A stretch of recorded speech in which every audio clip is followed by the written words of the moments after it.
So, Painkiller. It's a game that you beat this year in 2020. Yep. What'd you think of it? I liked it until the very end. Typically, I can decide pretty early whether or not I'm going to like a game. If I end up really liking a game, it's very rare that my opinion of it changes by the time I get to the ending. In fact, most of the time, if I really am enjoying a game, by the time I get to the ending, I'm blown away. It started so strong, and I just hate the direction it went in the end. And it was really all just the last level. I had originally gotten into Painkiller because I was looking for another Doom clone, like Doom 2016. I wanted something that was fast-paced, I wanted something that was arena-based, and I wanted something that had lots of shooting and no reloading. And Painkiller was supposed to be that game. For the most part, it delivered. Gameplay-wise, I thought that it was really good. There were some times where I felt like they recycled enemies too much. A lot of people like to talk about how awesome the game is because of the weapons in it. I personally thought the weapons were kind of generic for the type of game it was. And I didn't feel like they had the oomph that like Doom 2016 had. In Doom 2016, when you had a shotgun and you pulled the trigger, that demon went flying. I like shotguns and I like sniper rifles, and the closer those guns look to their real life counterparts, the more I enjoy it. What is important to me is that they feel like they hurt when you shoot them, like in Resident Evil 4. You know, like when you pull the trigger on the gun, it should look like the person who took the bullet is in serious pain. That's far more important to me than whether it shoots lightning or shurikens or nails. How about the soundtrack? I really dislike the soundtrack in Painkiller. It's like they went to a guitarist, a good guitarist, mind you, someone who actually could play guitar and play it well, and they were like, hey, we need a heavy metal soundtrack to go along with this fast-paced action. And it's almost as like the guitarist wrote a song and then played just like the riff and then gave it to them, and they're like, oh, that's good enough, we'll just put it on constant loop. That's what it sounds like, because it's like the same guitar riff, but 10 minutes long. It's very canned metal. You know, everything else is just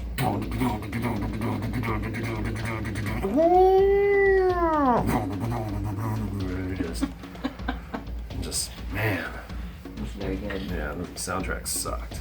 Up until the ending, I did really like the story, and I thought it was super cool. I don't know if I think it's super cool just because as a Christian, I get excited whenever there's any kind of biblical references in any video game. You know, like when I was playing Prey, I was so excited when I saw the Book of Judges sitting next to a shotgun. So I thought it was kind of cool that when you die and you go to purgatory, which isn't in the Bible, but that Eve is in it, and they kind of play with it. He's like, where's Adam? You know, like it's funny. It's funny because, you know, like you find Eve, and I thought that was kind of cool. From this point on, we're just going to talk about the story, and we're going to talk about the ending. So if any of you who are watching this don't want the game spoiled, now's your chance to walk away. So with that being said, I really liked the basic plot of you and your wife are going on a date, and you get killed. You and your wife are both killed in a car accident, and your wife was a saint, so she went straight to heaven, and you weren't quite as saintly, so you were stuck in purgatory. But you were given the option by Samuel, which is based off of Lesser Keys of Solomon, which is totally anti-Christian. But Samuel comes to you and gives you the task, or you can leave purgatory and go to heaven to be with your wife if you do God these favors and kill I think it was 7 or 8 generals of hell. When I first read that in the synopsis before I even bought the game, I was like, this game is going to be amazing, because that's such a good plot for a video game. And so maybe my expectations were just too high. But spoiler alert, on the last level after beating the next to last boss, you have the option of either going on to heaven and being with your wife, or go back to hell because Eve gets captured, and you go back to hell to rescue Eve, as well as you feel like it's your job to take on Satan himself. The final level was boring, but it had interesting concepts, because the way they designed hell in the last level of Painkiller wasn't your typical style of hell like you saw in Doom 2016. The way they did hell in the game, which was really interesting, and I wish they had done a better job with it because the original concept was great, is they had different historical scenes. There was the Crusades, but it was all frozen in time. And then there was World War I, because there was trenches. That was frozen in time. And then it went all the way up to the final part of hell, had the Hiroshima and Nagasaki bomb that dropped, which means an obvious political statement.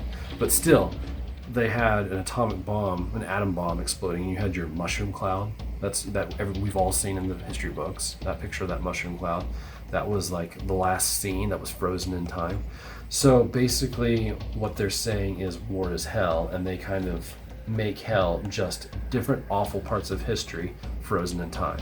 I thought that was a super cool concept. What I didn't like was how boring that boss battle was. Essentially, you just run around and wait for Satan to turn into, like, I don't know what he did. Like, he'd be walking around, and then all of a sudden, like, the screen would kind of go kind of grayish or reddish or something. And when Satan turned red, because he was huge, when Satan turned red, he looked like something from Shadow of the Colossus, and the background became gray, that's when he was vulnerable and you could shoot him. But he had so much health. So you're just running around picking up ammo and then just like aiming at the clouds where he's walking around and just shoot until finally his health whittled down. And for the longest time, I didn't even think I was hurting him. And it just was super boring. Like, it could have been an amazing level, and it just was, out of all the boss fights, it was actually the most boring boss fight. And then to make matters worse, here's the ultimate spoiler. After you defeat him, the previous boss that I thought you had killed, he comes back, and he's got a legions of demons with him. The game ends with you rescue Eve. You and Eve are surrounded by demons. You pull out your gun and just start, basically it's like almost like a Bruce Campbell type action sequence where he's like trying to rock and roll. I don't even remember what he said. It was so cheesy, but it was like "Hail to the King, baby," something like to that extent. And then boom, it cuts away and end credits. And by that time, I was so upset that like I tried the expansion pack just to see if there was like any kind of like resolve.